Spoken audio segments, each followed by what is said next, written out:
The sun burned white above the Texas plains, its heat wavering over rows of wire fences that glittered like the strings of a broken harp. Inside the enclosure stood a dozen women, pale and hollow-eyed, their gray uniforms clinging to bodies that had long forgotten softness. Dust swirled around their boots, settling in their hair and lashes. They didn't yet know whether the men on horseback, broad-hatted, sunburned, and silent, were jailers or jesters of fate. One of the women, no older than 20, squinted toward the horizon as if still searching for Europe, though all that lay before her was a line of mesquite trees and the smell of coffee drifting from a tin pot on a campfire. They had crossed an ocean they didn't choose to cross.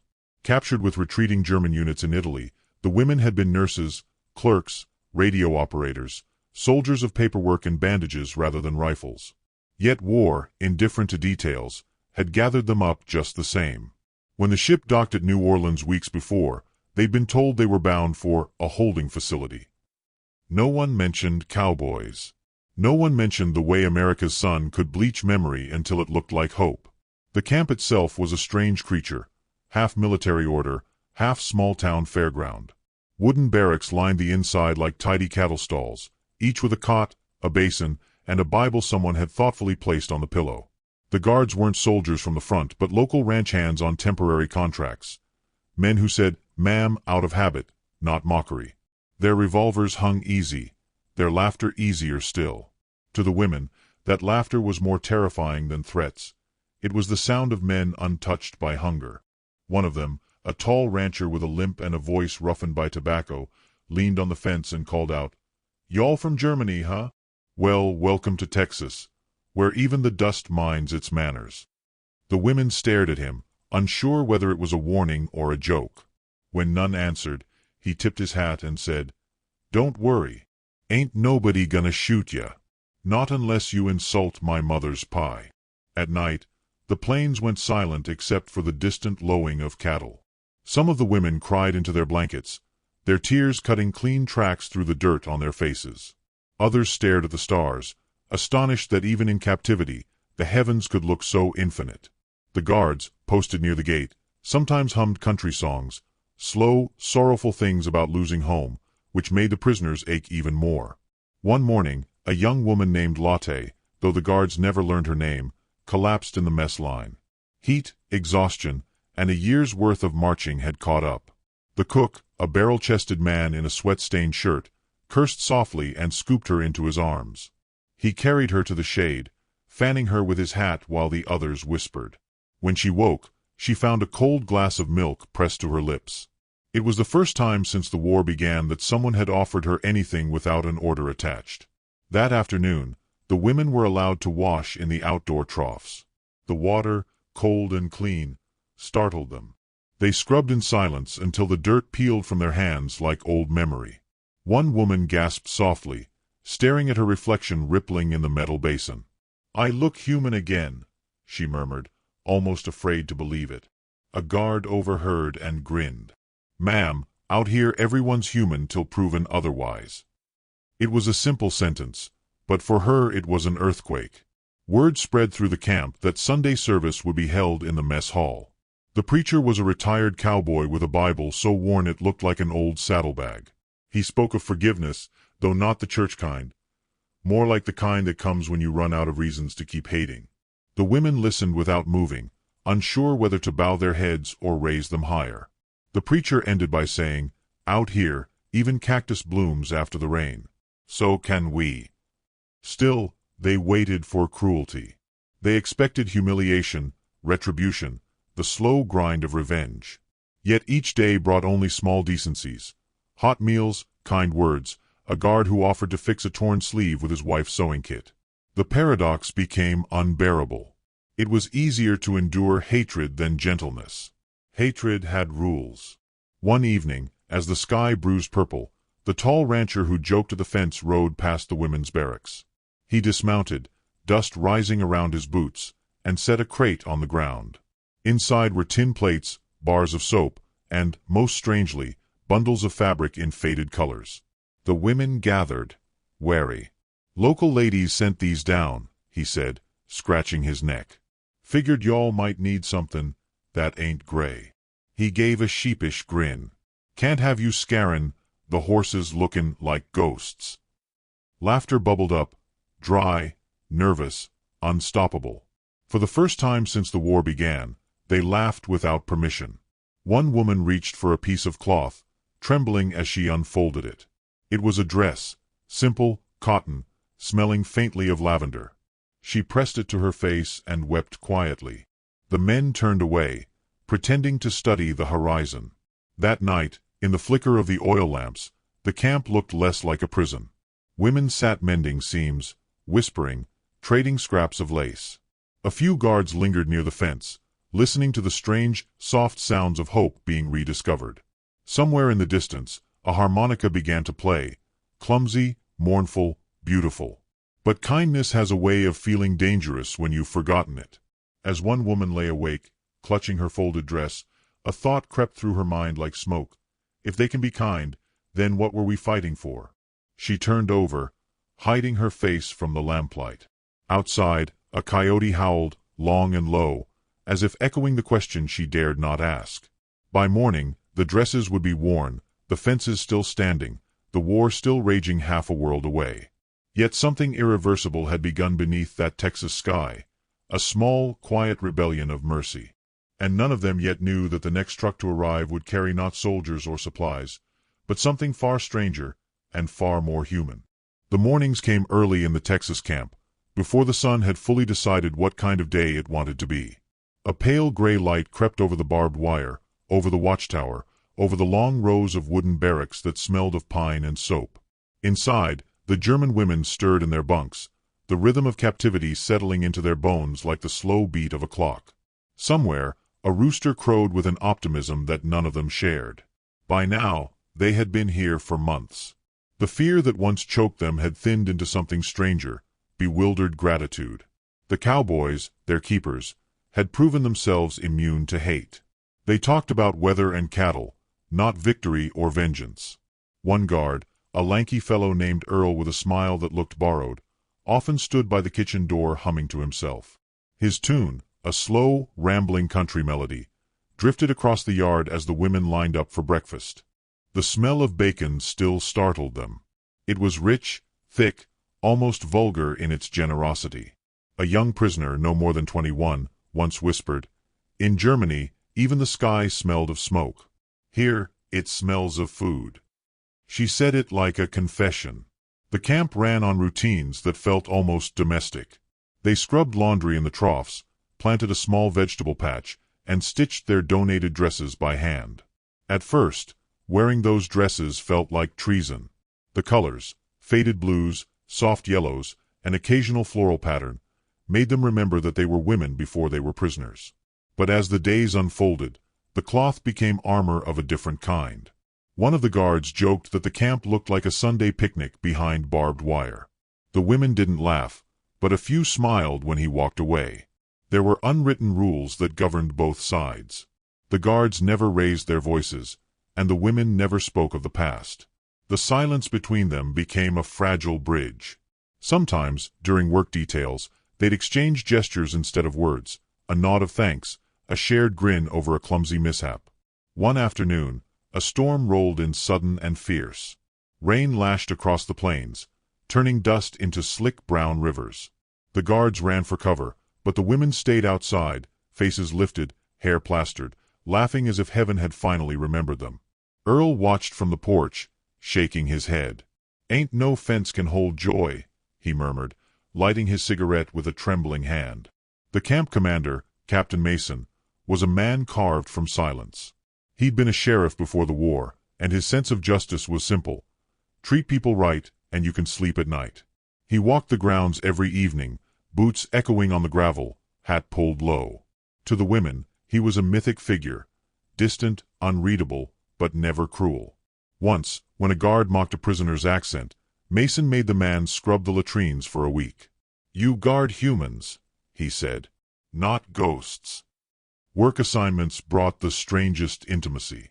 Under the Geneva rules, prisoners could volunteer for labor, and local ranches needed hands. Soon, small groups of women were escorted beyond the fences, out into the open country. They picked cotton, sorted grain, milked cows under the watchful eyes of men who'd once seen their brothers fall in Europe. Yet on the ranches, war became a rumor. One woman, Elise, who had been a typist in Munich, found herself learning to ride a horse. Her first attempt ended with her in the dust, laughter spilling from both sides. "You're a natural, ma'am," the cowboy said, helping her up. She stared at him, amazed by the absurdity of being called ma'am by the enemy. Evenings brought a kind of peace the world hadn't known in years. The guards would play poker under lantern light, and the women would sing softly in their quarters.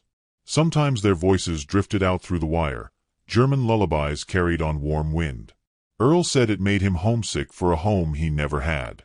One night, after curfew, he left a harmonica on the steps of the women's barracks. By dawn, someone had learned to play it. But beneath the surface kindness lingered unease. Rumors trickled in through newspapers and letters. Bombings, surrender, trials. Germany was collapsing, and no one knew what would happen to those caught in between. Some of the women argued quietly at night. One said they deserved punishment. Another said they deserved a second chance. A third whispered, "If this is mercy, I'm afraid of what comes after." The tension reached its quiet peak the day a new batch of supplies arrived. The women expected food, maybe blankets. Instead, they watched as cowboys unloaded crates from the back of a dusty truck, boxes marked with the seal of a local women's club. The guards carried them into the mess hall, curiosity flickering like heat lightning.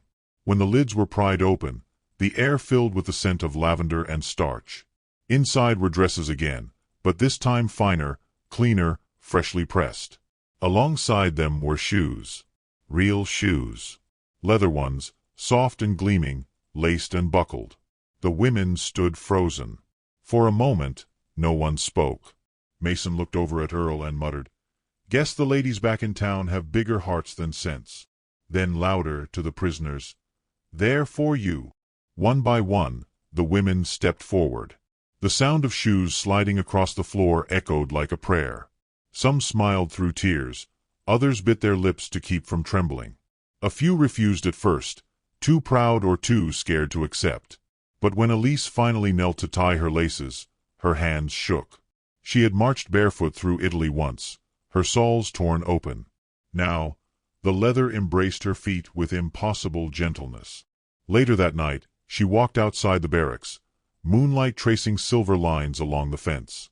The shoes made soft, steady sounds in the dirt, proof she was still alive, proof that even captivity could grant small resurrections. From the watchtower, Earl called down, "They fit all right?" She nodded, unable to speak. He smiled. "Well, you best get used to 'em, ma'am. You'll be wearin' those a long time yet." But neither of them knew how right he was. For soon, the war would end, and the hardest part wouldn't be surviving captivity. It would be learning how to walk free again. The morning the truck arrived, the Texas air was heavy with the smell of rain and mesquite. Dust rose in long, lazy spirals as the engine coughed its way through the camp gates. The prisoners stopped what they were doing, laundry buckets half-filled, sewing needles frozen mid-stitch, as the guards moved toward the truck bed. It wasn't food. It wasn't medicine.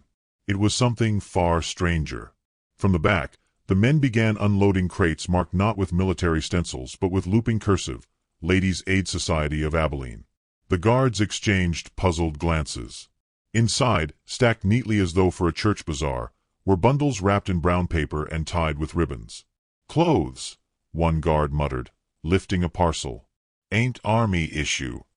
Captain Mason arrived moments later, his boots thudding through the wet dirt. He read the label aloud, his voice low and incredulous. "Dresses and shoes, from local donors." A chuckle escaped him, not cruel, just bewildered. Lord above. These women send silk to prisoners when my own men still wear patched shirts. Word spread like wildfire. Soon, the mess hall filled with whispering women. The scent of clean cotton and faint perfume wafted through the air, dizzying after months of sweat and soap. The guards lined the boxes along a table and stepped back, letting the women come forward. For a heartbeat, no one moved. Then Lotte, the one who had once collapsed in the heat, stepped up, her hands trembling as she touched the nearest bundle. She unwrapped it slowly.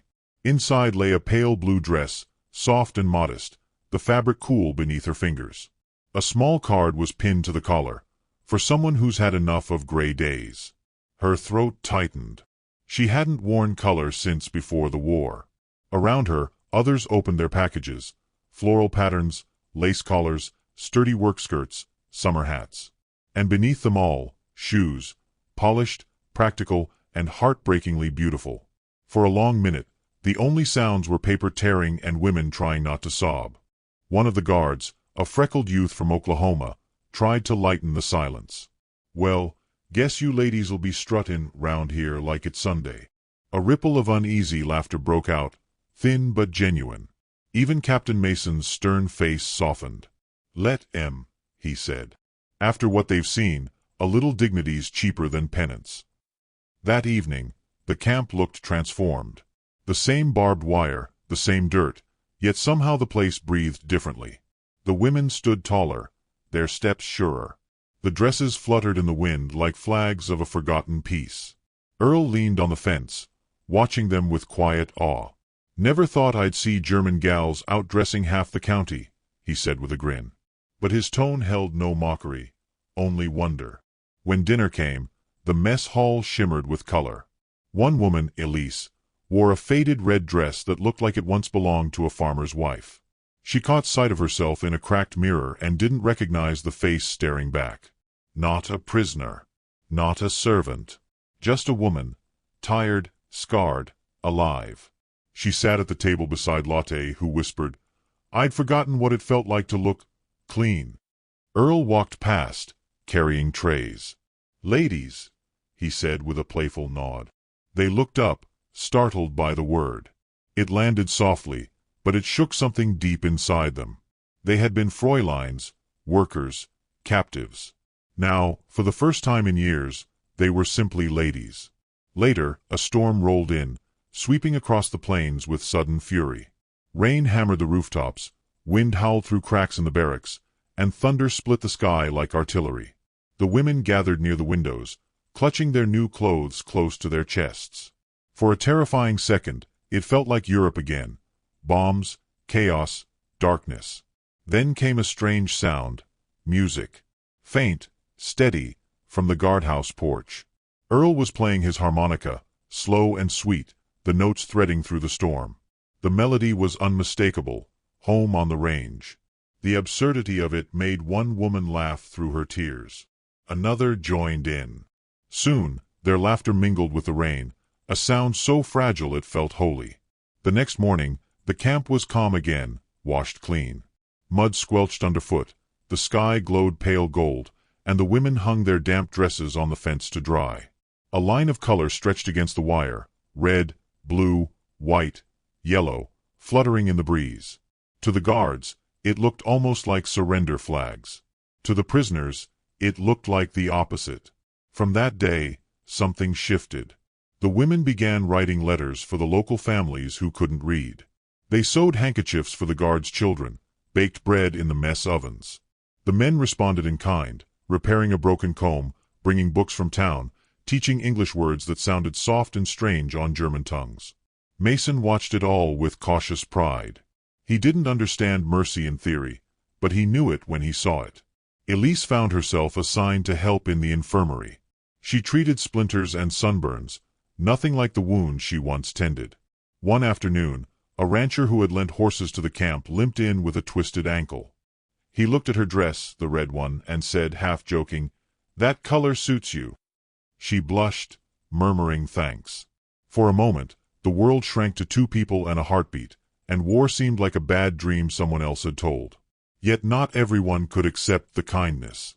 Some of the older women muttered that the Americans were softening them, that forgetting was another kind of defeat.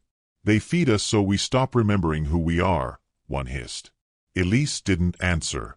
She only looked down at her hands, once blistered, now smooth again, and wondered who she wanted to be when the gates finally opened.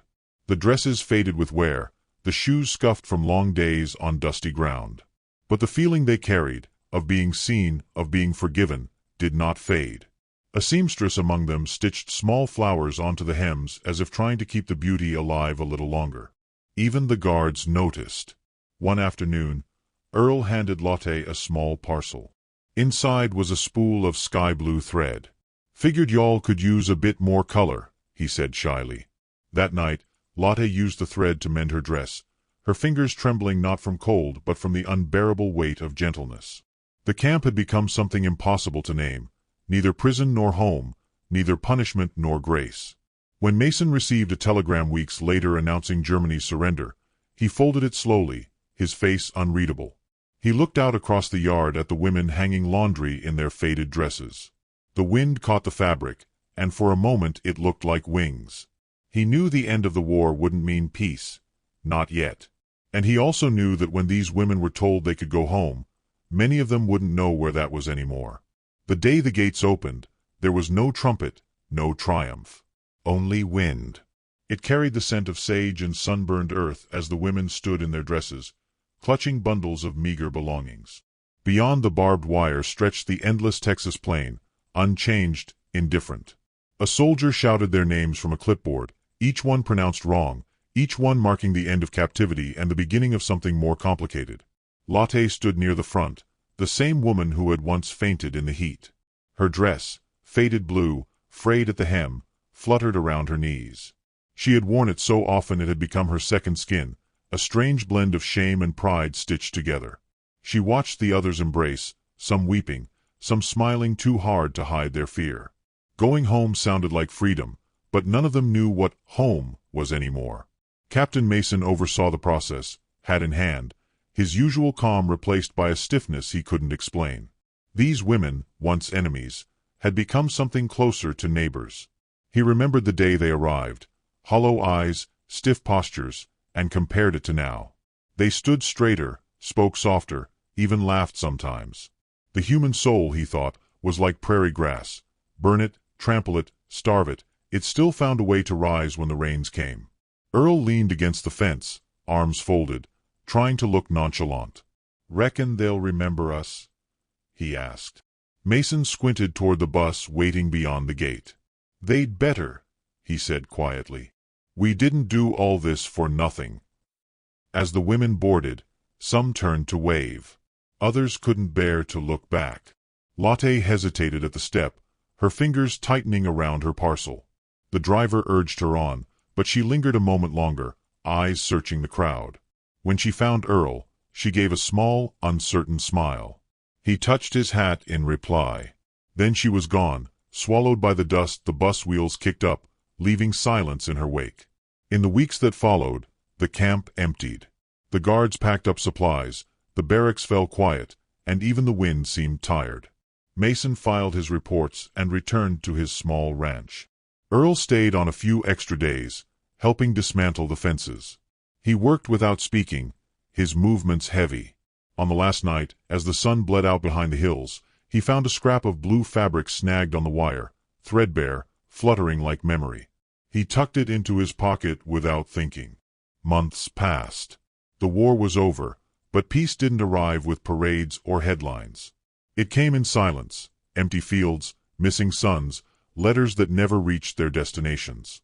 For the former prisoners, Germany was a ruin of broken houses and hollow faces. Some returned to families who barely recognized them. Others found nothing but ashes and names on gravestones. They survived, but survival had changed meaning. Then, one afternoon in 1946, Captain Mason received a letter postmarked from Munich. The handwriting was careful, foreign, each curve deliberate. It began, "Dear Captain Mason, you may not remember me, but I was among the women at Camp Nowlin. You once said a cactus can bloom after rain. I think of that every time I hang laundry beneath the new sky. Thank you for letting us remember we were people." There was no signature, only a pressed wildflower folded inside. He read it twice, then again, and finally slid it into the inner pocket of his coat. That evening, he rode out to his fence line and watched the horizon fade. The desert wind felt different now, gentler, as if carrying voices across the ocean. Other letters followed. Some came to Mason, some to Earl, some to the local church that had sent the dresses. The mailman in town began referring to them as the German post. One read, "I still wear the shoes. The leather cracked, but they make me feel alive." Another said, "Your kindness made it harder to hate." Maybe that is its own punishment, but also a gift. Earl received one addressed simply, to the man with the harmonica. Inside was a single sentence written in shaky English. "You played when the thunder was loud, and I was not afraid anymore." He carried it folded in his wallet until the paper wore thin. For months, letters flowed like tributaries from a memory too big to contain. Women sent photographs of rebuilt homes, children born, gardens growing in the rubble. One even mailed a photograph of herself standing beside a sewing machine with the note, "The thread you gave me mended more than dresses." Mason laughed when he read it, then quietly wiped his eyes. But not all letters carried gratitude. A few spoke of bitterness, confusion. One wrote, "You made us gentle when the world punished us for it." Another confessed, "I wish you had hated us. It would have been easier to live afterward." Mason kept those too. They were proof that mercy, like war, leaves its own scars. Time, slow and relentless, buried the camp beneath new grass. The barracks rotted, the towers fell, the fence rusted to dust. Yet in the towns nearby, stories endured. Old ranchers told their children about the German women who'd sung lullabies by the river, about the strange season when enemies became guests. No one could quite explain how it happened. Maybe, they said, kindness was contagious, like prairie fire, but one that burned clean instead of cruel. In 1951, Mason received one final letter. The handwriting was older now, but familiar. "Dear Captain," it began, "I have a daughter. She is 5. When she asks about America, I tell her it is a place where cowboys gave dresses to prisoners. She laughs, but one day she will understand what that means." The gift was not the clothes. It was the reminder that we could still be good. Mason folded the letter carefully, slipped it into the same pocket as the others, and walked outside. The sun was setting, orange bleeding into violet, clouds trailing like smoke. He thought of the women scattered across Europe, of Earl somewhere in Oklahoma playing his harmonica for a different wind, and of all the fences the world still built from fear. He looked toward the horizon, where the sky met the earth in a line so fine it could have been stitched. And for a fleeting moment, he imagined it wasn't barbed wire holding the world together anymore, but blue thread. Which city are you watching our video from? For more powerful stories from World War II, don't forget to subscribe to our channel. Thank you.